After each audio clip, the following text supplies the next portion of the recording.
Boa tarde a todos, boa tarde a todas. Nesta tarde, para tratar de um tema que é um tema fundamental, que é a regulação da inteligência artificial. Este tema foi abordado pela Câmara dos Deputados, houve aprovação de um projeto de lei no ano de 2021. Esse projeto foi encaminhado ao Senado Federal. No Senado Federal, o presidente Rodrigo Pacheco constituiu uma comissão de juristas que se debruçou sobre o tema. Em seguida, constituiu uma comissão temporária para lidar com o mesmo tema, e o relator do projeto que tem sido elaborado no âmbito desta comissão é o senador Eduardo Gomes, do PL de Tocantins, que está aqui conosco nesta tarde. Estão também conosco a Dora Kaufmann e o Daniel Arbix, que eu oportunamente apresentarei em maior detalhe. O senador nos comunicou que houve um imprevisto na sua agenda e ele terá de se retirar deste evento online no período de 20 minutos. Então, por isso eu estou deliberadamente encurtando esta apresentação. Pediria apenas paciência de todos e atenção, que eu gostaria de agradecer às empresas que patrocinam o ciclo de seminários da Fundação Fernando Henrique Cardoso, cujas marcas estão expostas na tela. Eu queria agradecer a todas e a cada uma delas, sem cujo apoio não seria possível a realização desse ciclo anual de seminários. Sem maiores delongas, isto posto, e mais uma vez agradecendo ao senador Eduardo Gomes, eu peço que ele faça a sua apresentação, ao fim da qual ele se retirará. Então, mais uma vez, eu agradeço a sua disponibilidade aqui por estes 20 minutos. Senador, a palavra é sua. Boa tarde a todos. Quero agradecer o convite da Fundação Fernando Henrique Cardoso. Gosto muito de participar desses debates nessa fase em que nós estamos discutindo a regulação de inteligência artificial, principalmente num ambiente como esse. Meus cumprimentos ao Sérgio Fausto, ao Daniel Darbix. Quero cumprimentar também a Dora Kaufmann, com quem tive a oportunidade de estar num debate também breve, dias atrás, acho que no final do ano. A todos aqueles que acompanham e que vão acompanhar esse debate através da Fundação Fernando Henrique Cardoso, e, de pronto, também deixar à disposição aos próximos movimentos aí da comissão especial, e até para que a gente não tenha prejuízo de informação, de instrução, e que todos tenham a oportunidade de debater, que, afinal de contas, é o principal objetivo dessas plenárias, colocar a assessoria da comissão à disposição para convidá-los aí. Nós teremos, nos próximos dias, uma série de eventos. Não é diferente do que aconteceu no ano passado. Então, eu começo a nossa apresentação, e a apresentação em si, porque o tema é um tema absolutamente desafiador, é um tema que costuma derrubar certezas. Isso eu consegui entender nesse quase um ano de batalha com essa missão de relatar uma matéria tão importante, e sem ter tido aí espaço entre a comissão de juristas formado no Senado, com a presidência do ministro Vilas Boas Cueva, a relatoria da doutora Laura, e uma série de audiências que nós tivemos, no total de 50, no período da comissão de juristas, que ficou durante um bom tempo sofrendo ou participando de um debate, eu diria até que com muita liberdade, pouco produtivo, porque se discutia a origem da comissão, mas não a intenção de criar um arcabouço em termos de anteprojeto. Não quer dizer que isso, à época havia alguma certeza sobre isso, que aquilo ali ia nortear uma aprovação rápida, mas, na verdade, o que o tempo mostrou é que o assunto ainda precisava de ouvir várias vertentes, tinha que ser aberto para uma série de outras instituições, pessoas, a realidade que acompanhava o debate sobre regulação de inteligência artificial, e isso culminou na apresentação do projeto de lei, mas também de uma comissão especial, presidida pelo senador Carlos Viana e com a participação de outros senadores e senadoras. Por que eu estou falando tudo isso? Porque depois da instalação da comissão especial, nós tivemos mais cerca de 80 apresentações de diversos segmentos na área da saúde, da tecnologia em si, da segurança pública, da infância e juventude, e uma série das eleições, uma série de debates sobre IA em diversos campos. Mesmo assim, iniciado esse ano de 2024, como providência preliminar, nós colocamos um pedido de prorrogação. Esse pedido foi acatado pela comissão e pelo plenário, porque, por incrível que pareça, no final do ano passado e nesse começo de ano, algumas solicitações muito contundentes chegaram à comissão para uma reabertura de debate com alguns setores em que já havíamos debatido e com setores novos que entendem que estão subvalorizados nesse debate que tem que ser mais aberto sobre a regulação. Fora isso, ainda a mistura dos assuntos, né? A inteligência artificial, na minha opinião, ela tem duas vertentes muito interessantes. A primeira, que é a presunção, né? A pretensão de que existe uma regulação pronta, um modelo de regulação que, ora, obedece àquilo que se diz acontecer na União Europeia e que não aconteceu, e àquilo que ainda não aconteceu nos Estados Unidos. Então, a gente consegue se balizar por aquilo que não existe, que é uma coisa interessante, que é preciso ter uma certa grandeza acadêmica ou, pelo menos, uma sinceridade para admitir. Nos Estados Unidos, nós temos um decreto do presidente da República, um executive order, que tem uma linha de defesa, de precaução, mas que, afinal de contas, não é uma regulação. E na União Europeia, a mesma coisa. Então, existe uma expectativa muito grande por um processo mais objetivo, mais conclusivo para os próximos dias na Inglaterra, mas também não deixa de ser uma expectativa. Então, eu volto a repetir aquilo que falo desde o começo desse debate. Inteligência artificial é um assunto onde você conversa com um especialista hoje e daqui a 2 meses ele sabe menos. Então, eu queria falar isso para dizer da nossa abertura completa nessa nova fase desse debate e uma preparação muito menos pretensiosa para que o processo possa ir à Câmara dos Deputados e voltar para o Senado até o final do ano. Aí me perguntam, mas como é que vai fazer com a inteligência artificial nas eleições? Nada diferente do que a justiça faz com os crimes comuns na vida cotidiana. Mesmo com todos o susto, com toda a nossa o nosso espanto da capacidade de transformação da inteligência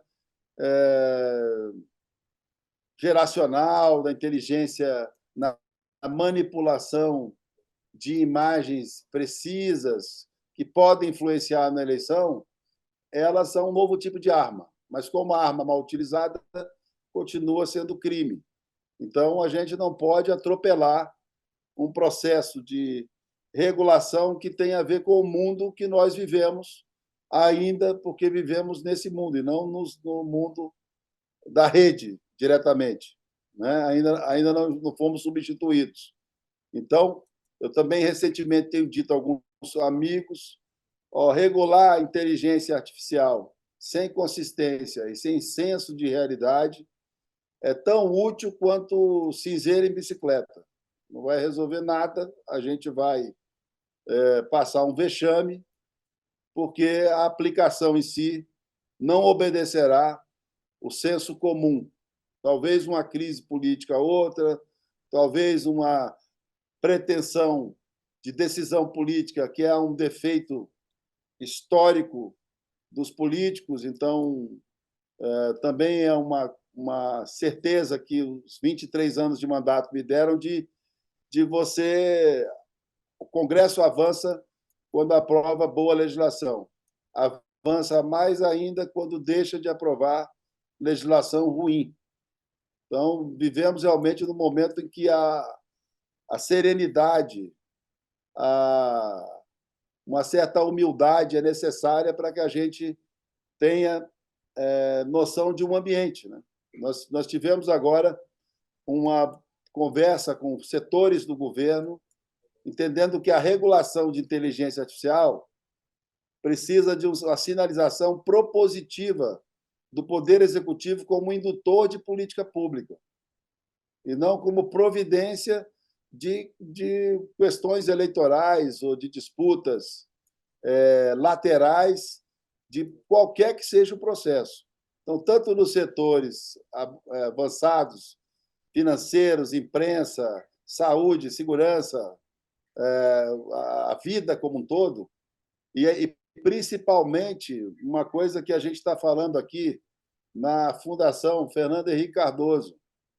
A gente lembra muito bem, eu me lembro muito bem que, quando eu assumi como deputado federal em 2003, as agências reguladoras tinham um funcionamento ainda muito incipiente, não tinham ainda a noção da sua própria independência e dependiam ainda da credibilidade junto à população para o seu funcionamento. Nesse período, a gente teve muita guerra política, muita necessidade, vontade de alguns governos até de acabar com as agências reguladoras, mas hoje há um consenso da população brasileira de que as agências, na sua maior parte, de maneira bem majoritária, as agências prestam bom serviço e dão certa segurança ao cidadão por terem os seus mandatos não coincidentes com o poder eleito diretamente pelo povo, por isso mesmo a função regulatória. Então, eu vejo hoje que nós passamos pela mesma dificuldade.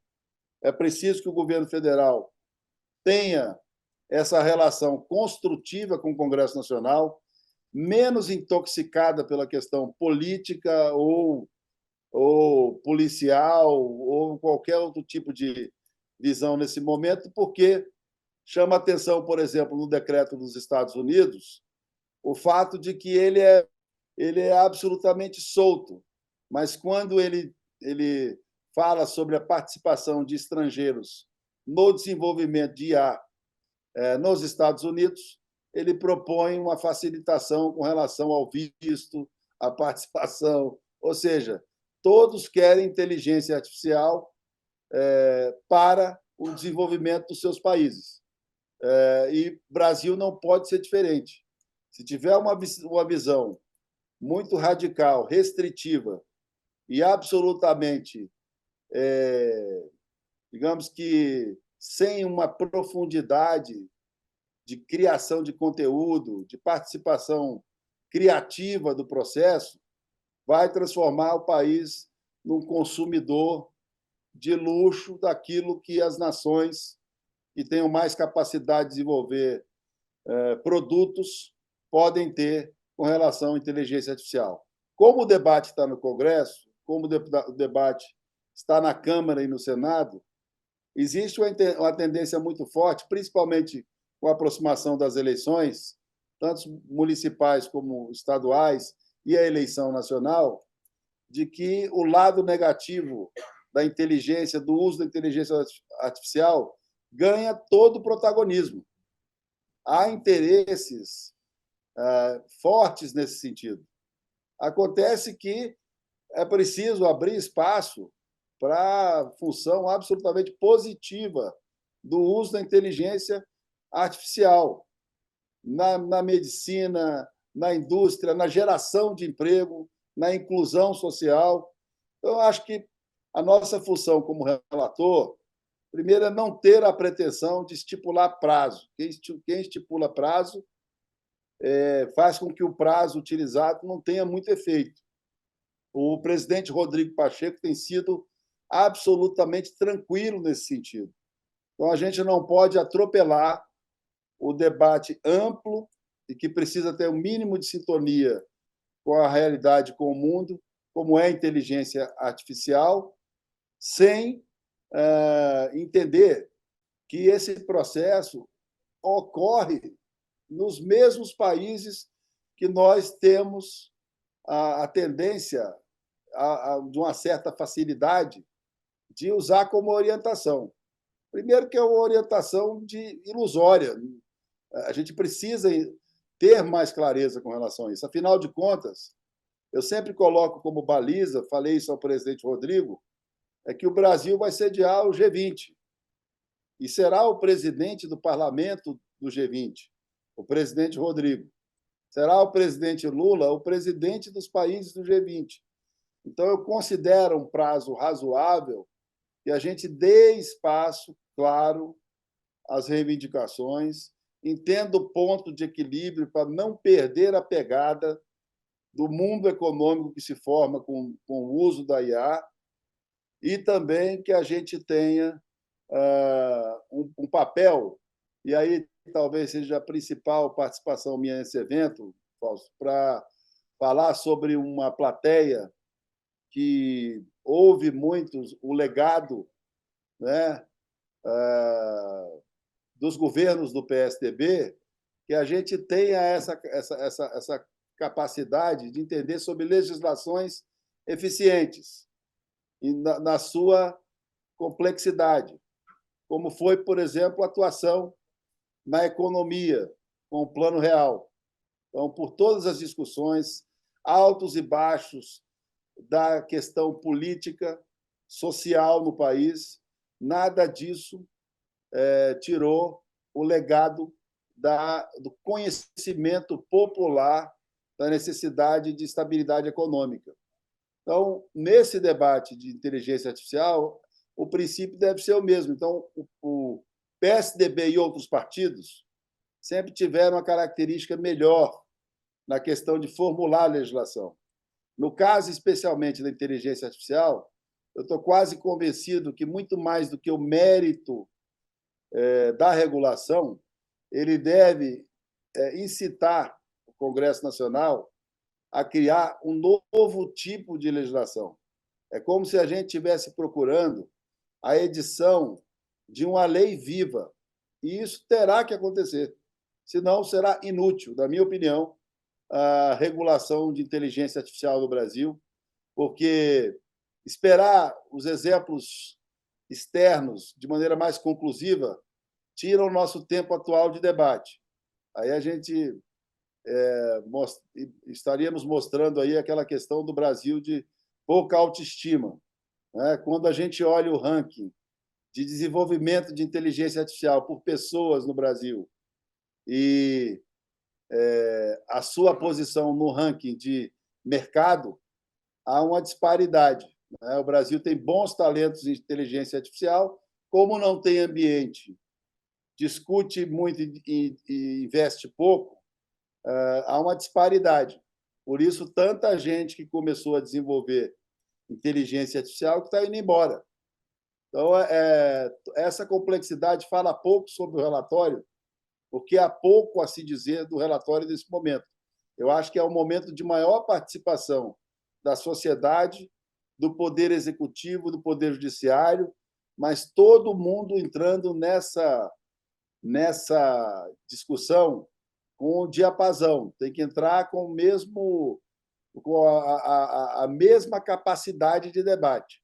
Se tiver efeito gangorra nessa discussão, eu tenho certeza que o resultado será nulo, porque você não vai ter um ambiente de verdade, nem de segurança, nem de investimento e nem de legitimidade de transformação da vida das pessoas. Então, você não vai, com certeza, conseguir um bom ambiente de inteligência artificial atacando as plataformas, muito menos as plataformas atacando as instituições, ou o parlamento achando que um ou outro está certo. Então, essa nossa experiência de investir nesse relatório mais aberto, ela vem da necessidade mesmo da gente achar um novo modelo de legislação, um novo modelo de regulação.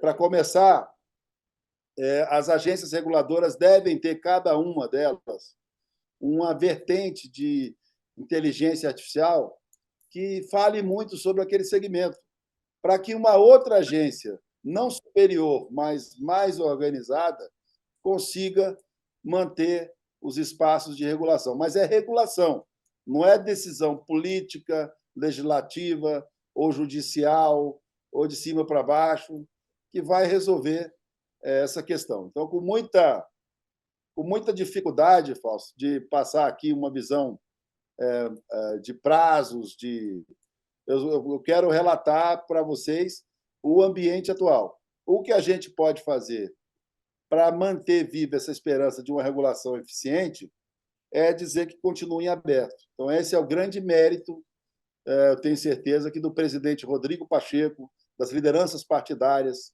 dos líderes da Câmara que vão ter que ligar as suas assessorias e atenções para essa dificuldade de regulação muito rápida, né? E da sociedade, que faz com que provoquem esses fóruns todos, como é esse que a gente está debatendo aqui hoje. Então, para não ter prejuízo, já encerrando as minhas palavras, na qualidade do nosso debate, eu me comprometo a passar as dúvidas todas à assessoria, a gente devolver para a continuidade desse fórum de debate da Fundação, e convido a Fundação e os participantes para os próximos debates a partir aí dessa semana no Senado Federal. Além das novas discussões, a nova rodada de negociação e de debate sobre o projeto em si, nós teremos também uma sessão de debates no plenário do Senado Federal para filtrar de uma vez por todas a possibilidade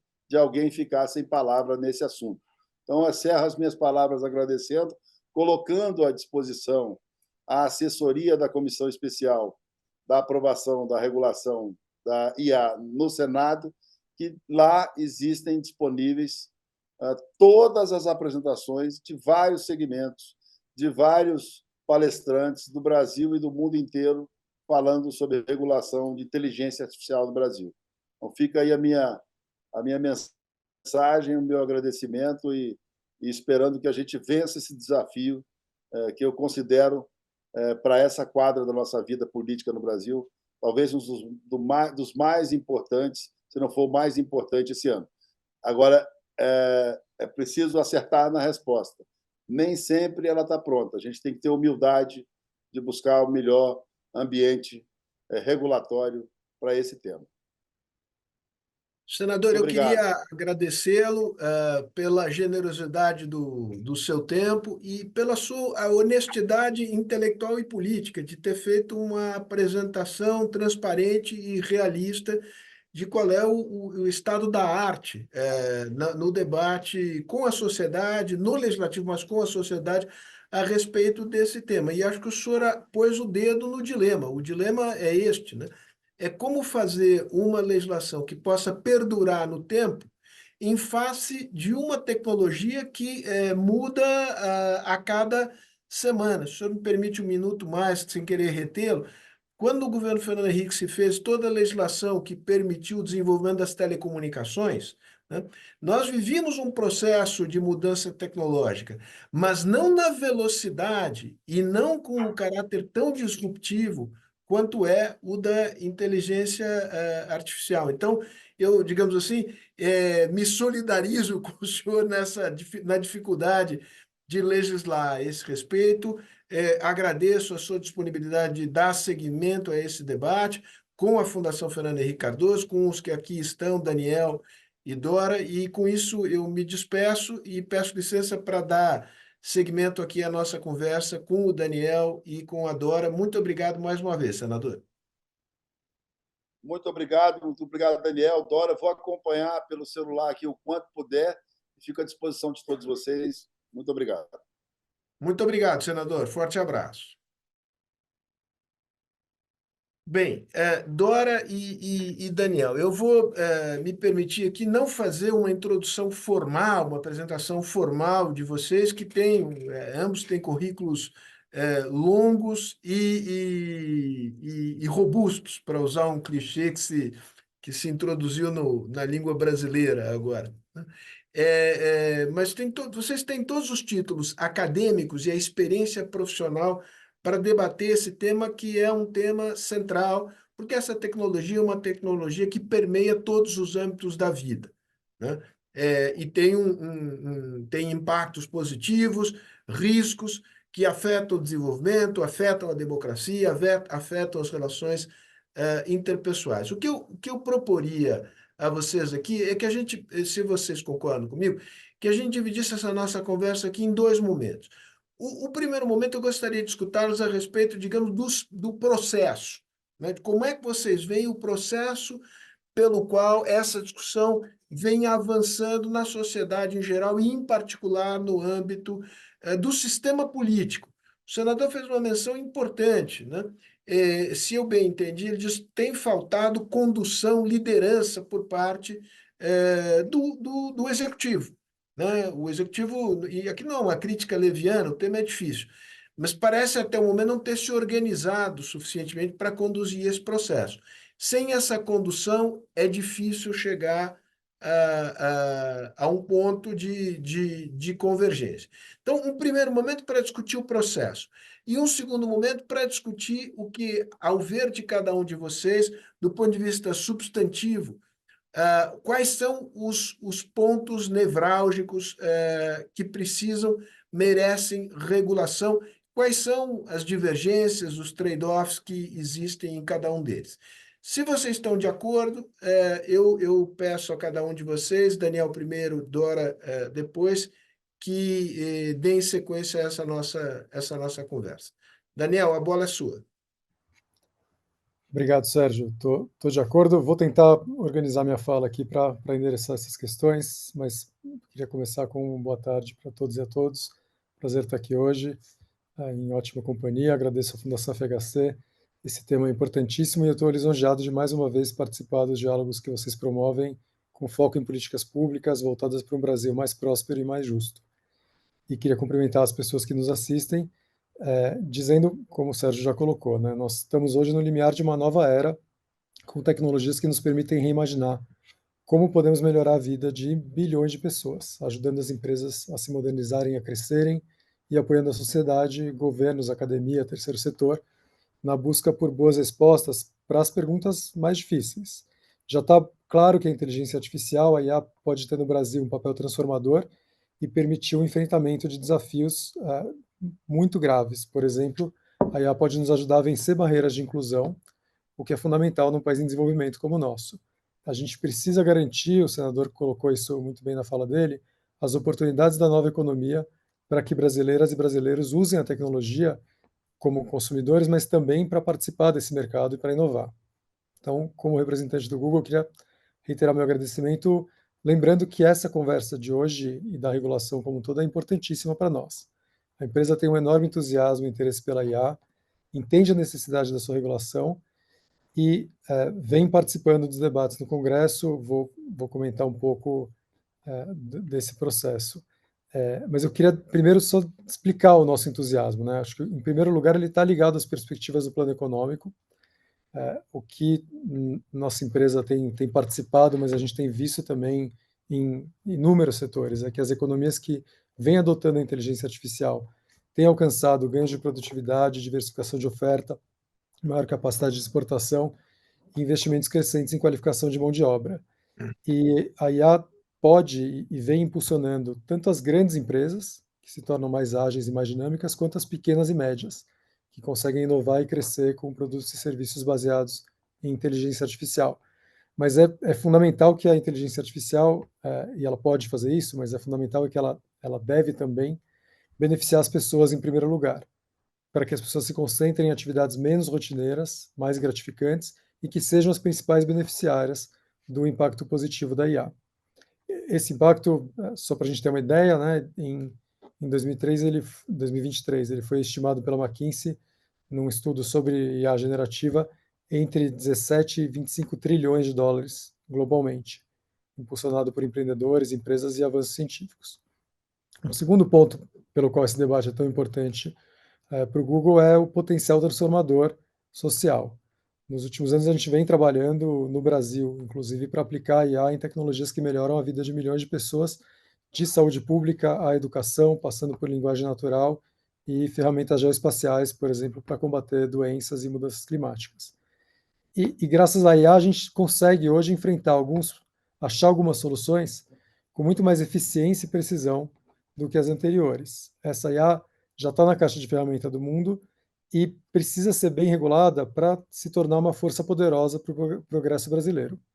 Um exemplo recente, a gente desenvolveu alertas de previsão de enchentes, junto com o Serviço Geológico Brasileiro, que já está em atividade para alguns rios.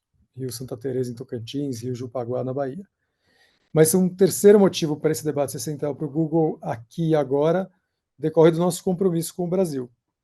O Google começou aqui com um centro de engenharia em Belo Horizonte, faz quase 20 anos, mas que desde então tem sido um polo de inovação fundamental para as buscas no mundo inteiro e tem sido pioneiro no uso de IA.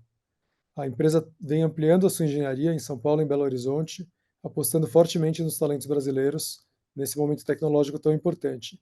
Nosso compromisso é garantir que a inovação global, mas também a que é feita, pensada, planejada aqui, seja ousada e seja responsável.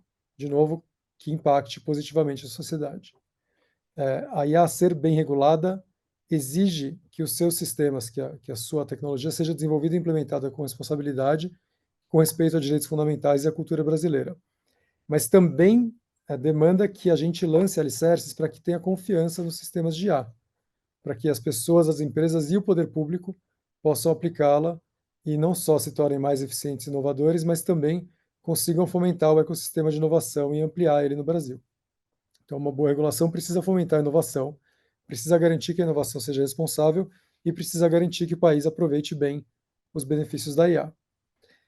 Entrando aqui no processo, né? A gente vem discutindo uma série de pontos importantes nas propostas mais recentes, nas discussões do Congresso Nacional.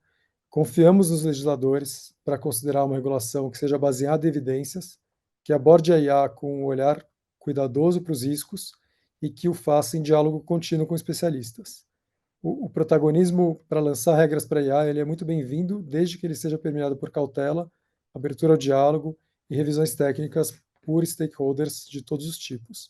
Felizmente, a gente tem, no discurso do senador, isso ficou nítido, o histórico e a disposição de apostar no diálogo amplo e de contar com especialistas para desatar os nós regulatórios mais complexos vinculados às novas tecnologias.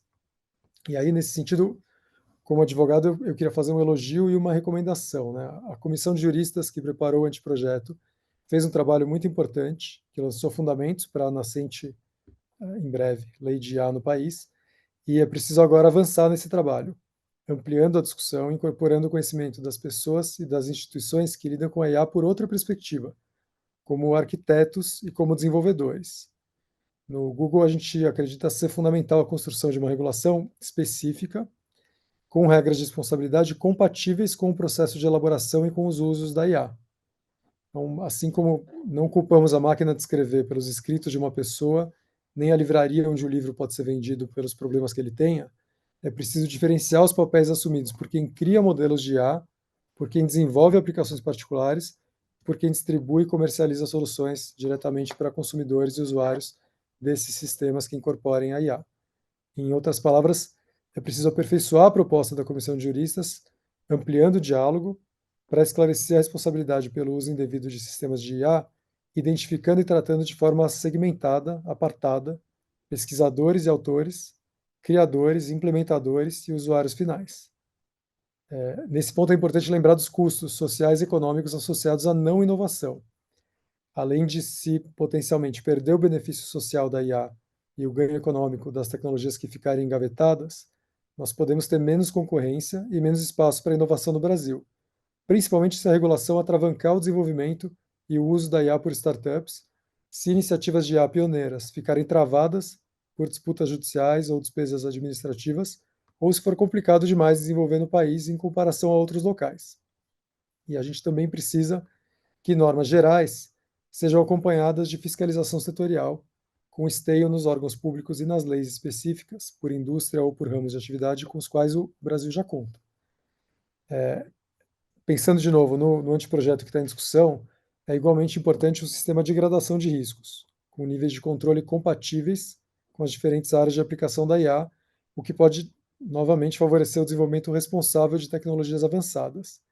Isso inclui oferecer segurança jurídica a partir de classificações de risco definidas de antemão de forma objetiva e que indiquem clara e exaustivamente a lista de proibições e do que é considerado de alto risco. Por Daniel, você fim, me permite? Deixa eu atravessar um pouco o teu samba aqui, mas é para jogar uma pimentinha na nossa conversa aqui, que é a seguinte. Isso é o que faz a União Europeia. Quer dizer, tem lá um template. Você faz avaliação de risco, né, e você faz uma legislação correspondente à avaliação de risco que você tem de cada atividade. O senador disse que este não é um modelo, o modelo detalhado da União Europeia não nos serve, tampouco as diretrizes principiológicas e muito gerais do modelo americano. Mas você concorda com isso? Não é possível, digamos, não é mimetizar, mas aproveitar essa experiência para acelerar o processo aqui dentro, tendo em vista que, digamos, o tempo corre e enquanto não houver legislação, há, por um lado, desestímulo à inovação e, por outro, riscos maiores, né? Sérgio, meu entendimento da fala do senador, inclusive, foi que a gente vai aproveitar o que está sendo discutido e debatido fora do Brasil e procurar sintonia para o Brasil não trilhar um caminho que eventualmente seja incompatível com o de outros lugares, mas que os modelos não servem. Quando ele disse isso, eu entendi que o europeu não serve porque ainda não foi aprovado. O que a comissão de juristas Mas colocou e o que está hoje no... esqueçamos um pouco o senador. O senador aqui, eu queria ouvir a tua opinião. O senador Sim, eu tomei como uma referência porque ele se manifestou a respeito do assunto. sem dúvida. Eu acho que o que hoje está pautado nos anteprojetos, e em particular o que está no Senado, na relatoria da comissão especial, em cima e com fundamento no texto construído pela comissão de juristas, ele aproveita muito do que foi erigido na União Europeia. Então, o sistema que está hoje lá é de classificação de riscos com algumas diferenças importantes. Uma delas, que é o que eu procurei enfatizar aqui, que me parece muito problemática para a segurança jurídica, é a lista de atividades de alto risco e, eventualmente, a lista de usos proibidos não ser exaustiva.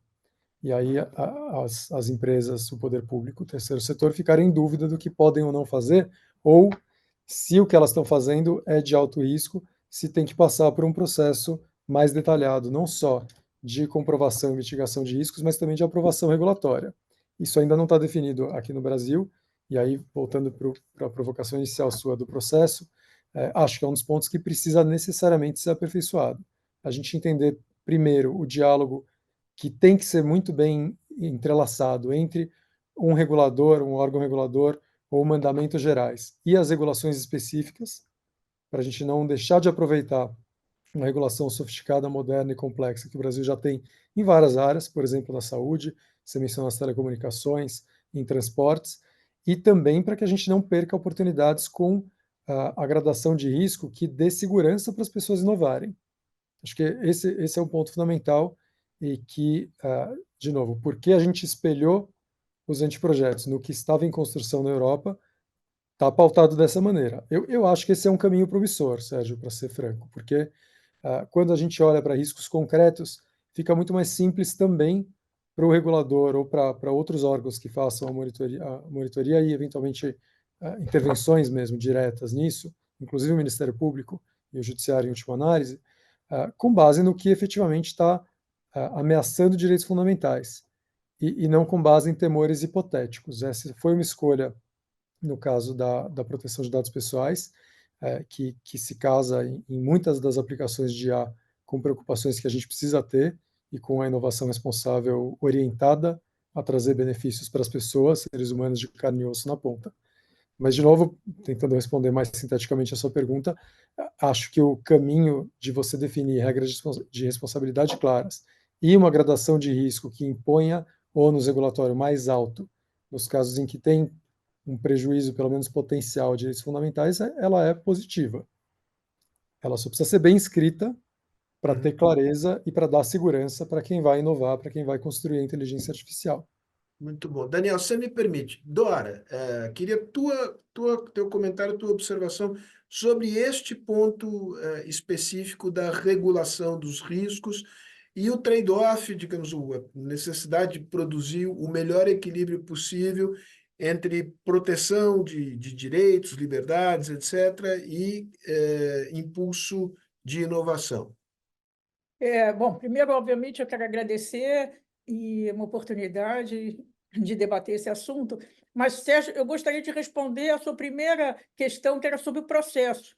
Eu acho Então, que isso é uma pega a bola questão que tiver no ar, você pega e hiperimportante, joga. né? Eu acho que assim, o PL 2338, que foi 9 meses de trabalho da comissão de 18 juristas, que no final de 2022, em dezembro, apresentaram o resultado final, foi inspirado na proposta europeia. Só que aí eu vou, na segunda etapa, que nós vamos, como você propôs, a gente vai entrar no mérito das questões mesmo que devem ser regulamentadas. A proposta que está circulando desde 21 de janeiro, circulando, não se sabe se vazou ou se foi divulgado de fato, mas é a última versão, que tudo indica que deve ser votada pelo Parlamento Europeu em abril, ela é absolutamente distinta da primeira versão de 21 de abril de 2021. Né? Então, o trabalho da Comissão de Juristas foi inspirado naquela primeira versão. E qual é a grande mudança, que eu volto no segundo ponto, que a gente vai falar, volto melhor, mas o grande fenômeno que aconteceu, que fez uma mudança radical do ponto de vista da regulamentação, da proposta europeia, foi a IA generativa. Né? Então, hoje, os maiores riscos estão associados ao uso da IA generativa. E a 2338 não contempla a IA generativa. Mas eu quero falar sobre o processo.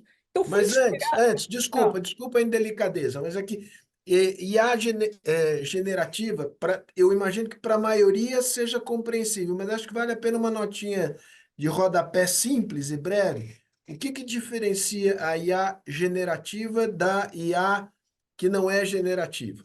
Tá. Quando nós estamos falando hoje de implementação de inteligência artificial, basicamente todas as implementações derivam de uma determinada técnica que chama redes neurais profundas, ou em inglês deep learning. É um modelo estatístico de probabilidade. Essa técnica ela tem duas, digamos, categorias. Uma é IA preditiva, que faz previsão. Né? Então, na lógica, pode fazer uma analogia com os sistemas estatísticos de previsão. Com base em um conjunto de dados, você prevê diversos fenômenos, o que você quer prever. Né?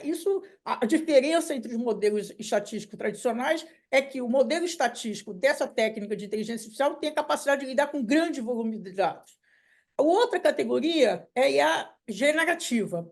É a mesma técnica, mas, além de fazer a previsão, ela gera, é o que se diz na linguagem técnica, ela sintetiza. Ela gera uma imagem, um texto, um vídeo, um código. Né? Então, a primeira solução de IA generativa, que tem essa técnica, e tem várias soluções. Soluções para IA que só faz previsão, e IA que também cria, ou gera, ou sintetiza imagens, como eu falei, imagens, textos, vídeos e códigos. A diferença de uma para outra é que, do ponto de vista de regulatório, bom, aí só para exemplificar, nessa IA generativa, a primeira solução de IA generativa foi em 2014, né? Foi a GAN, que está por trás da deepfake. Mas, de fato, o grande boom, o ano de 2023, foi o grande boom da IA generativa, de soluções de IA generativa a partir do ChatGPT. Então, o ChatGPT, Bardo, Llama e várias outras soluções que estão circulando são soluções de IA generativa. Elas geram, é o que Maravilha. O que fez com que tornasse a inteligência artificial o hype, porque as pessoas começaram a experimentar essa interação. Muito bom, ótimo. E voltando para o processo, uma grande diferença do processo europeu para o nosso processo é que o processo de criar um arcabouço regulatório de inteligência artificial na Europa é centralizado pela Comissão Europeia. Desde o início, começou em 2018. Né? Então, essa centralização ela é muito importante, porque é um processo único. Né? Aqui no Brasil, tem inúmeros projetos propostas de PL, propostas por senadores e por deputados. Né? Então, fica assim, todo o processo começou quando a Câmara votou em setembro de 2021, num caráter de urgência, que eu perguntei várias vezes por que o caráter de urgência. Em 3 meses da primeira consulta pública, 3 meses depois estava sendo votado no plenário. 413 deputados votaram a favor e 15 votaram contra. Então, acho que esses 3 meses de discussão foi votado e aprovado um projeto de lei absolutamente... São 9 artigos que nem protege a sociedade, nem incentiva a inovação. Né? Mas isso qual é o trâmite? A partir desse momento, essa regulamentação foi para o Senado. E aí que o senador Rodrigo Pacheco, presidente do Senado, juntou vários outros projetos de leis que já estavam tramitando na Câmara e no Senado e formou essa comissão de senadores para fazer uma proposta. Era um substitutivo, o nome era esse, substitutivo para todas as PLs que foram apresentadas. Então, mas isso tudo já veio da Câmara com caráter de urgência, já colocou essa urgência. Né? Eu quero deixar assim, quero me manifestar, porque eu achei muito interessante o pronunciamento do senador hoje. Né? Eu acho que, assim, claramente eu venho acompanhando desde o início da formação dessa comissão de senadores, houve uma evolução. Ele mesmo disse que ele foi compreendendo a complexidade dessa tecnologia. De fato, o discurso dele, a posição dele, ele mencionou que nós participamos juntos em dezembro de um outro evento, e, de fato, de dezembro para cá, ele já colocou hoje de uma forma menos preocupado, como ele mesmo disse, nos prazos e mais preocupado na substância do processo. Então, eu acho que isso faz uma diferença enorme na Comissão Europeia ter centralizado. O senador tem toda a razão, e eu tenho já várias vezes dito isso, e participei de algumas discussões de órgãos do governo federal. De fato, precisa ter uma liderança do governo federal. A inteligência artificial é estratégia para o desenvolvimento do Brasil. Então, isso é um assunto, assim como está sendo pela Comissão Europeia, que é o órgão máximo na Europa, assim está sendo pelo governo federal da Inglaterra e pelo governo federal dos Estados Unidos e da China, da Índia, de todos os lugares, precisa ter... Dora, O governo federal precisa assumir. Né? deixa eu, a propósito disso, perdão ah. por interromper, mas aqui tem uma pergunta que nos chegou do público que vai ao encontro disso que você comenta.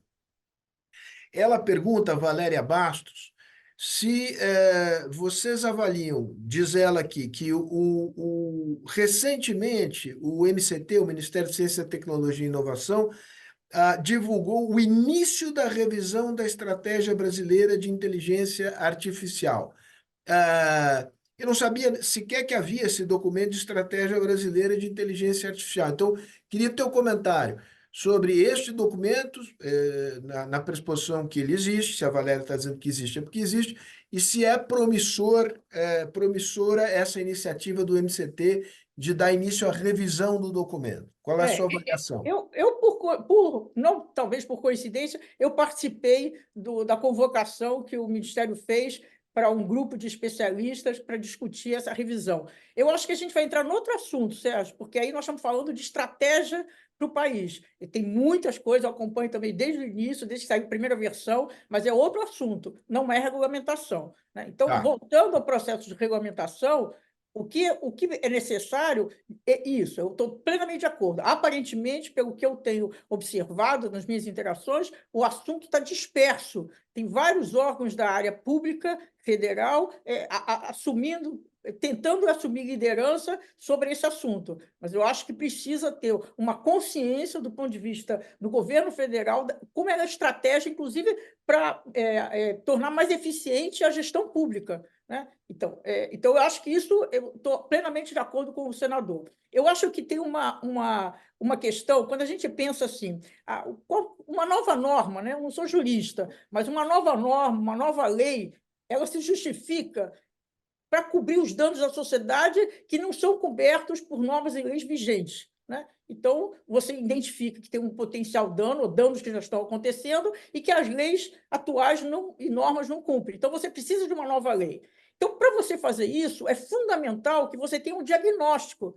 Como é que está sendo usado os casos de uso no Brasil, pelo público e pelo poder privado? E isso, pelo que eu acompanho, né, eu não participo da comissão, né, nem estou lá na comissão dos senadores, evidente, por razões óbvias, mas, pelo que eu acompanho, não foi feito no Brasil. Eu fiz essa crítica todo o tempo. Então, isso foi feito na Europa, né? Em 2018, a primeira ação da Comissão Europeia foi criar um observatório para identificar como estava sendo o uso de inteligência artificial no território europeu. Então, a gente precisa fazer isso, porque existem várias regulamentações e normas vigentes que você pode adaptar. É um pouco o caminho que os Estados Unidos está fazendo, né? Você pode estender. Eu vou dar um exemplo. A FDA, né, que é a Anvisa americana, ela tinha uma regulamentação em relação a dispositivos digitais para o setor de saúde. O que ela fez? Ela lançou uma nova regulamentação para dispositivos habilitados por inteligência artificial para a área de saúde. Então, ela faz uma adaptação. Então, tem todo um processo, porque às vezes parece que a gente está num país que não tem regra, não tem norma, e pelo contrário, a gente tem um conjunto de regulamentações. Tem várias regulamentações, por exemplo, do Banco Central em relação a produtos e serviços do mercado bancário que podem ser adaptados para a inteligência artificial, né? A mesma coisa na Anatel e vai por todos os setores. Então, eu acho Deixa que eu pegar esse teu ponto. esse estudo é muito importante, porque ele coloca a gente na realidade. Nós estamos criando um arcabouço regulatório para o Brasil. Então, primeiro, a gente precisa ter um diagnóstico. Qualquer projeto, você, Fausto, sabe muito melhor que eu, qualquer projeto que a gente vai fazer, primeira coisa é fazer o diagnóstico. É saber o que está acontecendo, quais são os riscos, o que nós precisamos cobrir, o que está de fato, né? Então, eu acho que isso não foi feito, essas questões faltam. E aí, a última coisa em relação ao processo... Fechou. Oi? Oi? Não, tua voz sumiu de repente. E agora? Agora voltou, mas deixa eu pegar essa palavra de volta aqui. Porque agora eu quero ouvir o profissional de direito ali, o Daniel. Porque a Dora toca num ponto que é um ponto muito importante, que é um ponto de... faz mais sentido construir de baixo para cima, ou digamos, você vai construindo legislações setoriais e depois você faz uma legislação mais geral, ou o inverso é melhor, né?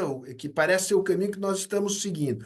E esta é a pergunta... Eu não estou defendendo que faça de baixo para cima, não. Eu acho que são movimentos paralelos, que precisam ser complementares. Então, eu queria ouvir o Daniel sobre isso. Aliás, essa é a pergunta que nos faz o Rodrigo Brandão, que já trabalhou comigo aqui na Fundação Fernando Henrique Cardoso, que estuda esse tema na USP, e ele faz essa pergunta: se não seria possível avançar paralelamente nas legislações setoriais e enquanto, digamos, se permite um amadurecimento maior da discussão mais geral. Ou se isso, eu acrescentaria, mas não há um risco de você amarrar coisas setoriais sem ter princípios claramente definidos?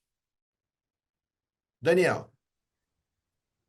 Sérgio, eu acho esse risco inevitável, mas vale a pena ser corrido, né? Eu estou alinhado com a Dora na questão de que a gente precisa caminhar em paralelo e com participação ampla da sociedade ou dos setores envolvidos nas normas que forem específicas. Tem uma série de técnicas legislativas que auxiliam nesse processo, né? Tem desde você fazer formalmente, conduzir uma análise de impacto para tentar estabelecer quais são os riscos percebidos imediatamente, é, é tem técnicas aí, no sentido mais estrito do termo, para que a legislação não envelheça à medida que as tecnologias vão se transformando, mas também tem, por exemplo, formas de lidar com tecnologias emergentes, como o sandbox regulatório. O Banco Central tem uma experiência muito bem sucedida no Brasil sobre isso. A Autoridade Nacional de Proteção de Dados está conduzindo um processo também de sandbox regulatório, em que o regulador, o órgão, aprende aos poucos, sem cercear a inovação tecnológica. Sandbox regulatório, eu tenho certeza que merece uma nota de rodapé. Faz uma nota breve de sandbox regulatório. Vou fazer, com perdão pelo anglicismo aqui, mas a ideia, vou traduzir, sandbox é a caixa de areia, é exatamente a mesma noção de uma caixa de areia num parquinho, em que mães, pais, avós, quem está cuidando da criança, dá uma distância, a criança está lá no cercadinho, e dentro do cercadinho ela tem a liberdade total para brincar com a areia e tal. A pessoa está observando. Se a criança começar a fazer alguma coisa problemática, vai comer areia, vai pegar um brinquedo e pôr no olho, alguma coisa assim, tem a intervenção da pessoa adulta ali que está cuidando da criança. A mesma lógica, o regulador fica atento, tem contato próximo com quem está inovando, conduzindo a tecnologia para um caminho inédito e pode eventualmente dizer, olha, por aqui não dá, ou que bacana esses resultados. E esse diálogo é muito prolífico, ele é muito fértil, tanto para o regulador, que aprende mais sobre o objeto a ser regulado no futuro, quanto para o participante de mercado, que além de criar uma relação de confiança com o regulador, também consegue explicar, olha, esse risco que estava assombrando vocês, esse espectro, na verdade é uma coisa tranquila. A gente, no Google, volta e meia, a gente se depara com isso conversando com os reguladores, né? As pessoas estão pensando sempre na inteligência artificial como um paradigma de terrorismo, de fim de mundo. E a gente fala, olha, se você usa o e-mail, o Gmail filtra spam já há mais de 10 anos com inteligência artificial. O nosso tradutor teve há uns 7 anos atrás um ganho sensacional de precisão com inteligência artificial. Então, tem uma série de inteligências artificiais aí que são extremamente variadas, que estão imbricadas na vida das pessoas, no telefone delas, nos aplicativos, na internet como um todo, em alguns casos em produtos que elas consomem que na linha produtiva ali tem inteligência artificial lidando com uma série de processos e que não são problemáticas, não são o gatilho de risco que, como a Dora colocou, são os que deveriam ocupar os nossos legisladores com mais detalhe para a gente justamente conseguir prevenir os problemas. O enfoque preventivo também é um ponto importante que precisa permear o processo legislativo, né? A gente tem que ter flexibilidade, tem que se adaptar à medida que o avanço tecnológico ocorre, mas a atenção tem que estar para riscos reais. Por isso que eu falei no começo também de a gente fazer um esforço para buscar regulação baseada em evidências e com gradação Daniel, de... você que conhece a cultura jurídica brasileira, né, que também e a cultura política brasileira, né, e características do direito público brasileiro, que são características não muito favoráveis à experimentação, né? Você, dadas as características dessa tecnologia, que vão nos obrigar a fazer uma regulação que não pode ser uma regulação ossificada, né? É uma regulação que parte da premissa de que ela terá de ser adaptada em função do avanço da realidade. Você acha que a sua avaliação é que, é, existe essa percepção por parte hoje de quem está liderando esse processo no Congresso Nacional, mais do que isso, no judiciário brasileiro, o que você percebe? Eu sei que isso está muito no começo, mas que tem um processo de mudança em curso, ou você vê muito problema, muita resistência, muita incerteza jurídica e, portanto, muito obstáculo para a inovação tecnológica? Sérgio, eu vou dar uma resposta otimista em dois sentidos diferentes. Acho que o primeiro é que o Brasil tem tradições difíceis, cartoriais, burocráticas, aí estamos falando do Brasil colônia até hoje. Sim, mas o Brasil também tem experiências fascinantes de participação social para a construção de leis, e aí desde do Programa Nacional de Direitos Humanos, as grandes conferências que resultam em normas ou em orientações para o poder público justamente não normatizar, não engessar, não ossificar o que acontece na sociedade civil ou com as empresas, e tem uma tradição de diálogo normativo amplo, com consultas públicas, por exemplo, a construção do Marco Civil da Internet ou da Lei Geral de Proteção de Dados Pessoais. Esse legado, ele é muito importante, muito bacana, e ele pode alavancar uma lei que justamente não desague numa série de normas ali petrificadas e que daqui a 5, 6 anos são letra morta. Dito isso, acho que sim, nos legisladores a gente tem aí o segundo sinal de otimismo para o poder público como um todo, tá? Mas começando com o poder, com o Congresso Nacional, com o poder legislativo, tem uma nota de abertura, e a gente ouviu isso do senador agora há pouco, de pluralidade e de buscar ouvir os vários setores sociais e várias indústrias diferentes que têm os seus desafios e os seus riscos completamente heterogêneos, que eu acho que é positiva, e eu sinto que esse espírito de abertura está muito presente também no Poder Executivo e no Poder Judiciário. O Poder Judiciário está buscando se modernizar já há várias gestões, na presidência atual do ministro Barroso, abraçar a inteligência artificial é um imperativo, e o Poder Executivo tem iniciativas recentes, eu comentei já do sandbox regulatório no caso do Banco Central, mas também além de fomentar novas tecnologias, ser pioneiro na adoção delas, né? O Open Banking e Pix fazem com que o Brasil seja totalmente fora da curva, no bom sentido, com relação ao resto do mundo, no que diz respeito às tecnologias bancárias e à maior concorrência e à potencialização dos benefícios sociais das tecnologias aplicadas aos serviços financeiros. Então, eu adoraria me manter otimista, mas acho que esses são motivos bem expressivos para a gente ter um olhar aí, pelo Dora, menos. vou te provocar a respeito do otimismo do Daniel, salientando o seguinte: não é discordar do que ele disse,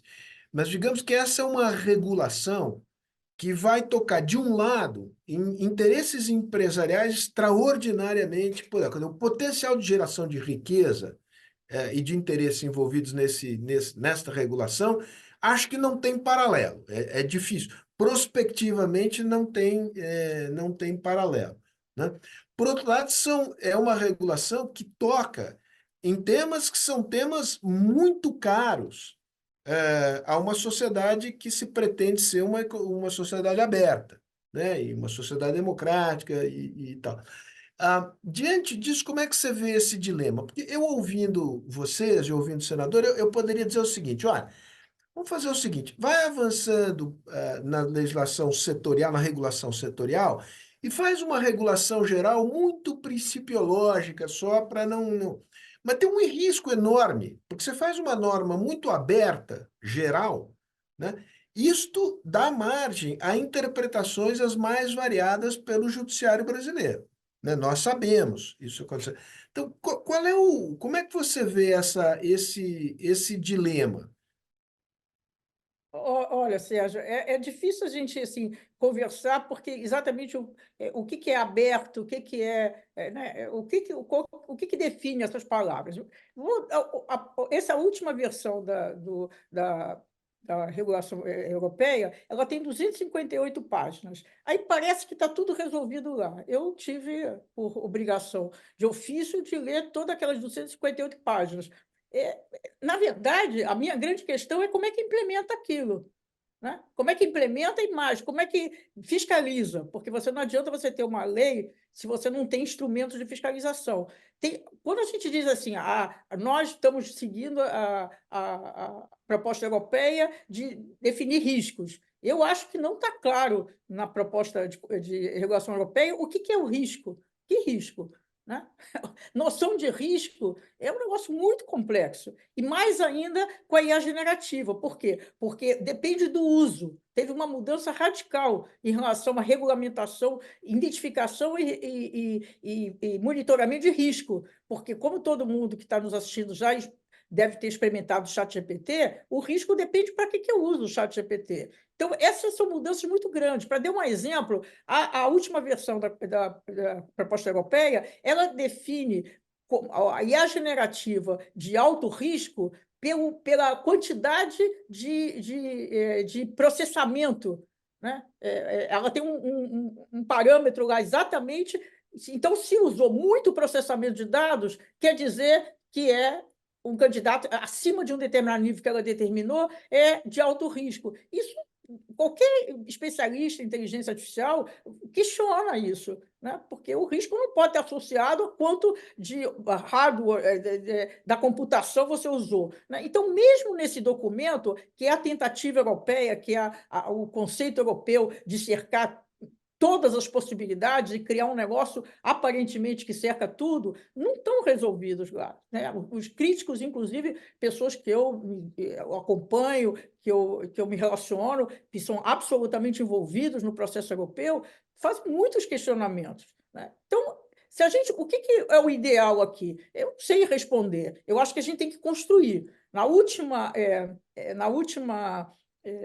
consulta pública da Comissão do Senado, que eu participei, eu fiz uma proposta concreta. Assim como tiveram 9 meses para 18 juristas trabalhar para criar a primeira versão da PL 2338, eu acho que deveria ser formado um grupo de trabalho trazendo especialistas em inteligência artificial e especialistas nos setores de implementação, né, nos domínios de implementação. Então, representantes dessas agências setoriais. E esse grupo trabalhar durante X tempo, trabalhar mesmo, um grupo de trabalho que pudesse pegar a base da 2838 e ver quais são os equívocos do ponto de vista da tecnologia, o que conflita com a natureza da tecnologia, o que conflita com a natureza do domínio de implementação, né? É um trabalho para ser feito, que eu acho que também de meses, né? Então, isso. Eu acho que a consulta pública ela é legal, mas são 10 minutos que você vai lá e fala. Isso não é suficiente. Mesmo quando você manda a várias organizações, eu acho que tem que criar um grupo de trabalho, esse grupo ter prazo de planejamento, prazo de entrega, né? E eu acho que é isso. A gente tem que trabalhar. Não tem solução fácil para a inteligência artificial. Não tem. A gente... Quando o Daniel, só quero complementar o que o Daniel falou, por exemplo, o Banco Central é um dos setores, porque eu trabalhei no mercado financeiro que eu mais conheço, o Banco Central ele regula e fiscaliza absolutamente tudo que acontece no mercado bancário. E o mercado bancário brasileiro está usando inteligência artificial há muitos anos. Então, a minha pergunta, que eu já fiz várias vezes também, essa pergunta para o próprio Banco Central, por que ele não cria, né? Por que ele não entra nesse assunto, né? Ele fez, como o Daniel citou, várias inovações fantásticas, inclusive como referência internacional. Então, está capacitado para também ver como que está o sandbox. A vantagem é que é isso. Como é que o mercado bancário está usando inteligência artificial? Onde estão os maiores riscos? Né? Permite fazer isso. A mesma coisa na TEL. O setor de telecomunicações, menos do que o setor bancário, mas já está usando. Né? Então, se a gente pegar hoje, por exemplo, no setor privado, em geral, o que está acontecendo no setor privado? Na primeira impressão, as empresas elas desenvolvem soluções. Tirando as empresas de tecnologia, as empresas em geral, elas desenvolvem soluções. Quando elas ou usam aplicativos que estão disponíveis no mercado, elas usam simplesmente para uma determinada tarefa, ou elas desenvolvem soluções, as mais avançadas. Elas desenvolvem soluções. A cadeia de produção de uma solução dessa, ela envolve APIs, que é você usar algoritmos de inteligência artificial ou sistema de inteligência artificial criado por empresas de tecnologia, ou você busca na comunidade de código aberto. Qual é o pressuposto quando elas montam a solução? Que a comunidade código aberto já validou se tem risco ou não, ou as empresas de tecnologia validaram ou não, mas isso não é verdadeiro. Entende? Então, para conhecer isso, como é que você endereça esse risco que já está acontecendo no mercado brasileiro? Você precisa conhecer que isso está acontecendo. Entendeu? Então, Dora, por isso deixa eu... que o diagnóstico assim, é muito importante para você poder trabalhar com as pessoas que estão acompanhando o que estão acontecendo no mercado e que podem trazer, de fato, agregar valor para você criar um arcabouço regulatório que tem a ver com o que está acontecendo no Brasil. E que... Dora, concordando com você disse, aliás, não importa se eu concordo ou não concordo, a tua manifestação é que importa. Nós estamos nos aproximando do final.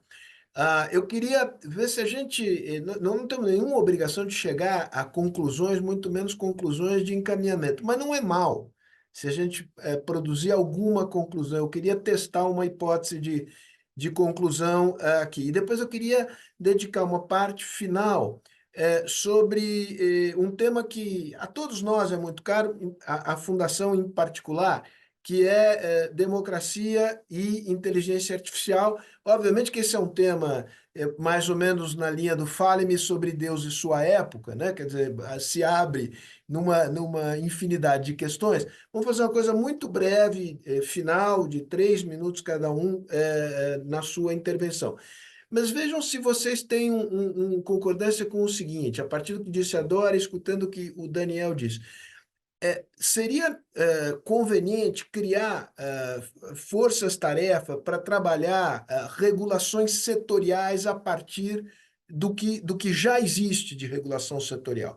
E isto poderá, eventualmente, não apenas avançar mais rapidamente, como fornecer inputs importantes para essa discussão mais geral sobre o arcabouço mais amplo da regulação sobre inteligência artificial, tarefa na qual vale aquela máxima de se você não sabe exatamente o que está fazendo, pelo menos faça devagar, né? Vocês concordariam com uma proposição desse tipo ou não?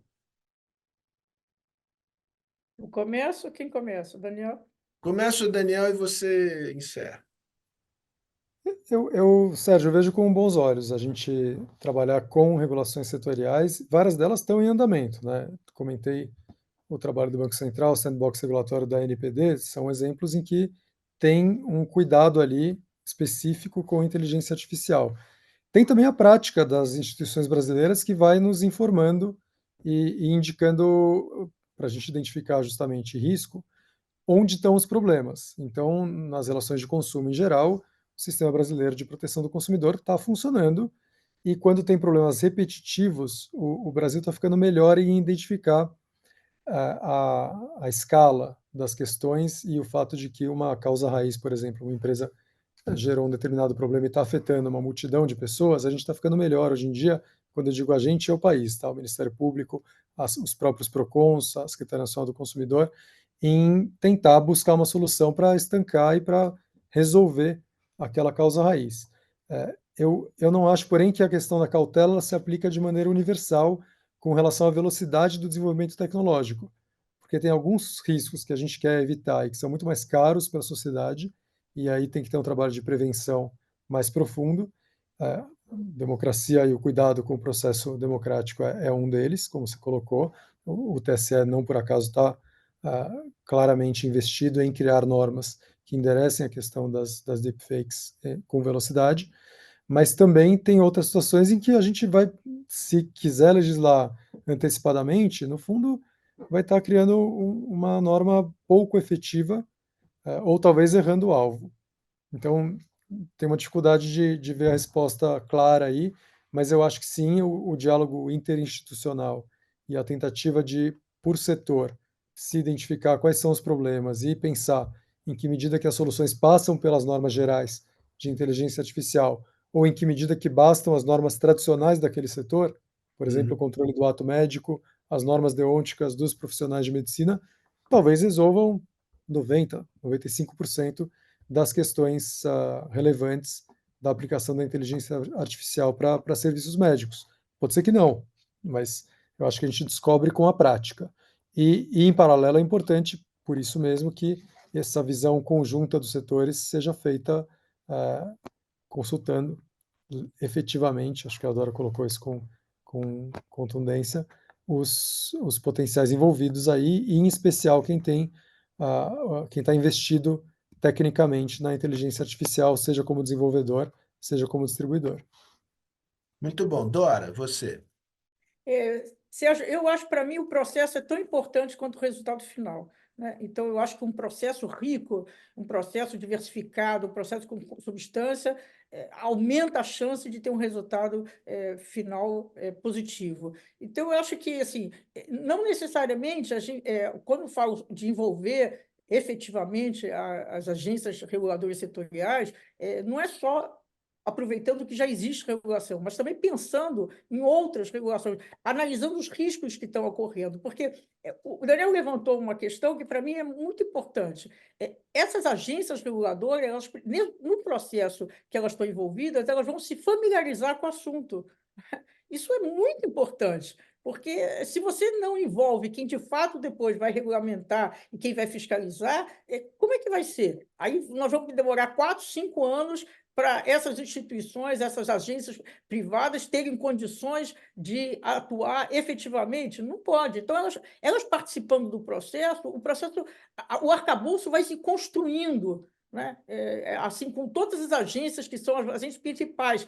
E também estou absolutamente de acordo que são riscos diferentes, né? Hoje, por exemplo, a Justiça brasileira tem mais de 100 projetos, tem mais de... projetos não, o uso de inteligência artificial, sistemas, efetivamente, precisavam fazer um levantamento sobre isso. Alguns deles não têm um risco maior, poucos têm. Né? Então, quais são as questões, por exemplo, da Justiça seleciona 3, 4, 5 desses sistemas que, de fato, têm um potencial risco significativo? Então, como é que a gente evita? Como é que Então, eu acho assim, na educação, que eu saiba, não tem nada absolutamente importante, urgente, sendo usado no Brasil em relação com inteligência artificial. Infelizmente, deveria ser, mas o sistema de educação está muito atrasado nesse sentido, de incorporar as novas tecnologias. Né? Então, quais são os setores que estão mais usando? Quais são os problemas? Né? Então, você vai, volta ao que eu falei antes, você vai criando um diagnóstico compartilhado com as agências setoriais e com os especialistas, e aí você vai construindo. Porque, volto a dizer, para concluir, o fato da Comissão Europeia votar, provavelmente em abril, as 258 páginas, ou seja lá quantas páginas, não quer dizer que resolveu o problema.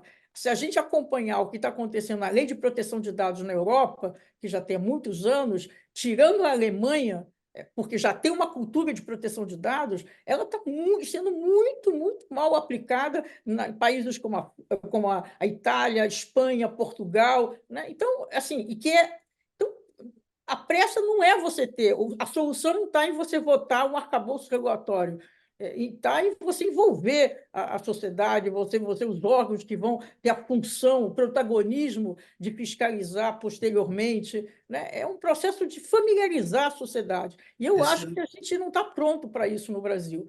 Excelente ponto, Dora. Eu vou passar para a última questão. Antes, aqui pedindo vênia ao Daniel, eu não vou resistir à provocação, à nobre profissão dos advogados. Não é mesmo? Uma lei de 258 artigos é propriamente quase um maná do Não, céu. páginas, 258 páginas. 258 páginas, um verdadeiro maná dos céus para os advogados.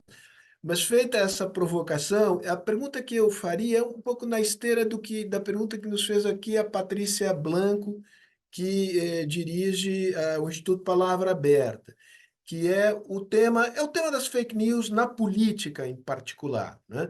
Dora escreveu, salvo engano, recentemente uma espécie de conclamação ao Tribunal Superior Eleitoral que a regulação nesse caso é simples, agora proíba-se, né? Então, eu queria perguntar como é que vocês veem. Aí você pode até você me rebate, Dora. O Eu vou Daniel começar, primeiro então.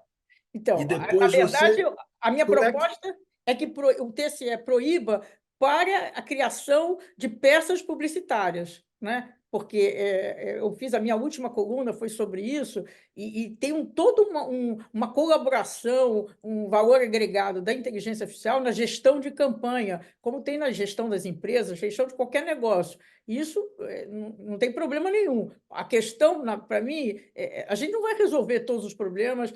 Provavelmente a eleição vai ser complicada, porque principalmente o TSE legisla sobre a campanha eleitoral, sobre a campanha oficial, sobre o candidato. Ele não tem poder sobre os apoiadores, né? E o que vai ser fake ou não em termos de apoiadores. Mas como ele colocou em consulta pública uma proposta de regulação, eu acho que para produzir, que é uma das grandes questões que está acontecendo em vários lugares do mundo, você usar a inteligência artificial para produzir a peça publicitária, é isso que eu acho que deve ser proibido. Então, eu não posso criar um vídeo Claro, isso vai. Alguns me falaram, bom, mas isso vai restringir quem está querendo criar alguma coisa positiva para o seu candidato. Tudo bem, não tem como não restringir, né? Se a gente vai evitar, a gente tem que fazer uma avaliação. O que significa essa restrição vis-à-vis o dano potencial de você ter deepfake circulando livremente, produzida pelos candidatos, como aconteceu na Argentina, né? Então, é isso. Eu acho que o TSE e esse processo do TSE tem tudo a ver também com o que o Daniel e eu temos falado, é setorial, né? O órgão que regula as eleições, então ele tem todo o poder de determinar como é que vai ser o uso da inteligência artificial nas eleições. É isso, e com temporalidades diferentes, né? Tem questões que você tem que regular de imediato, porque elas representam um risco iminente, você não pode simplesmente se omitir. Daniel, a tua opinião sobre esse tema, que na verdade é a sua consideração final também. Sérgio, acho que vinculado à visão ampla que eu tinha colocado anteriormente, né? Quando a gente trabalha com inteligência artificial e busca inovar com responsabilidade, isso exige amarrar as mãos em alguns sentidos, né? O Google lançou os princípios de inteligência artificial em 2018 e foi bem diferente do resto da indústria, justamente porque a gente traçou linhas vermelhas que a gente não ia cruzar. Então, a empresa não vai desenvolver tecnologia bélica, por exemplo, ou que violem os direitos reconhecidos internacionalmente como direitos humanos. No campo eleitoral, estamos numa situação semelhante. Para proteger as pessoas nas nossas plataformas, tem políticas de longa data já que informam como são abordadas áreas como mídia manipulada, ódio, assédio, incitação à violência e alegações comprovadamente falsas que possam afetar o processo democrático. E são políticas que elas existem faz tempo, mas elas têm que ser atualizadas, exigem atenção nossa 24 horas, 7 dias por semana, porque a aplicação delas muda conforme a dinâmica das tecnologias e do que a gente vê chegando no YouTube, na busca, nos mapas, vão alterando um pouco como a empresa precisa investir, justamente para estar realmente fazendo justiça ao nível de empenho que é necessário para as eleições no mundo inteiro e no Brasil. Essas políticas, acho que o ponto que a Dora colocou é importante, as políticas que a gente tem já proíbem conteúdo e anúncio que confundam os eleitores sobre como votar ou que estimula interferência na democracia. E mídia manipulada é um subcapítulo disso. Como exatamente a gente vai conseguir adaptar as coisas depende um pouco das normas que o Tribunal Superior Eleitoral emitir, mas também do que as tecnologias permitam. É possível que a inteligência artificial aí seja uma aliada, se a gente encontrar uma fórmula de identificação de conteúdos e marcação dos que forem manipulados, sintéticos, aí, né, os conteúdos ilegítimos que não são um retrato fiel da realidade. Agora, ainda não é possível fazer isso com a tecnologia. O fecho que eu queria colocar para a nossa discussão ampla de regulação de inteligência artificial, no fundo, é que a gente está num momento crucial, o país precisa conseguir aproveitar os benefícios da inteligência artificial e o compromisso do Google ele está em diálogo necessário com as nossas várias parcerias, com o poder público e com os atores privados brasileiros, que é conseguir traduzir os nossos esforços em inovação responsável que traga segurança e que permita a colaboração para que a IA reverta, para que a inteligência artificial reverta os seus benefícios para as pessoas com o bom uso pela sociedade. Maravilha. Assim, o Daniel teve direito a fecho. Dora, você também. Bom, nada muito novo a acrescentar, quer dizer, a inteligência artificial é a tecnologia de propósito geral desse século e ela está mudando totalmente a lógica de funcionamento da economia, da sociedade, então não tem como resistir, ela já está mais, o Daniel não citou, mas ela está por trás dos aplicativos, das plataformas que a gente usa no cotidiano, que facilita a nossa vida, então ela já está presente. Então, o que a gente tem que fazer é um negócio que eu vou resumir, mas não é nada simples, que é maximizar os benefícios e minimizar os potenciais danos.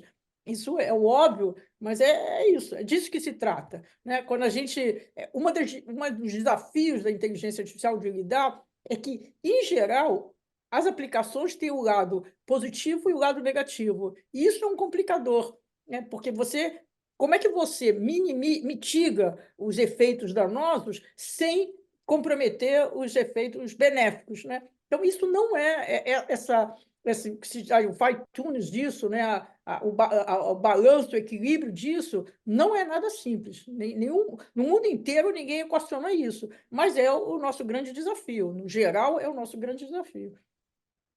Dora, Daniel, muitíssimo obrigado. Eu vou pegar essa frase final da Dora, nós não podemos resistir à inteligência artificial, e vou repicar dizendo, não, nós na Fundação certamente não iremos resistir à inteligência artificial, mas nós vamos discutir muito esse tema. E contamos com vocês para a gente poder aprofundar, não vou aqui repetir o óbvio, os impactos disso são tremendos, tem muita coisa boa que pode acontecer, tem muita coisa ruim que pode decorrer daí. Quanto mais informado a gente tiver sobre isso, mais capaz a gente está de intervir praticamente para que a regulação produza os maiores benefícios públicos e minimize os riscos, alguns deles são inevitáveis. Abraço grande, beijos gerais e até a próxima.